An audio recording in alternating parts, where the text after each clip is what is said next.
જિલ્લામાં બાવડામાં ગંભીર અકસ્માતની વિગતો સામે આવી રહી છે। આ અકસ્માતમાં 4 લોકોના મૃત્યુ થયા છે। રામનગર ગામ પાસે ટ્રકની પાછળ પિકઅપ ટેમ્પો અથડાયો હતો। પિકઅપ ટેમ્પોમાં લોકો ભમાસરા ગામે જઈ રહ્યા હતા। કેટરર્સનો સામાન ભરી નરોડાથી ભમાસરા ગામમાં જઈ રહ્યા હતા તે દરમિયાન આ અકસ્માત સર્જાયો છે। પિકઅપ ટેમ્પોમાં 6 થી વધારે લોકો સવાર હતા। ડ્રાઈવર નાઝીર ખાન પઠાણ, કિશન સરાણિયા ઇજાગ્રસ્ત થયા છે।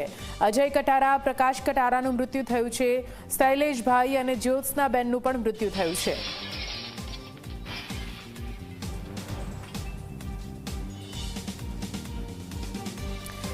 તો આપ જુઓ, ગમખ્વાર અકસ્માતના સમાચાર સામે આવી રહ્યા છે, જે અમદાવાદ બાવડા હાઈવે પર અકસ્માત સર્જાયો છે। પૂરપાટ ઝડપે ચાલતી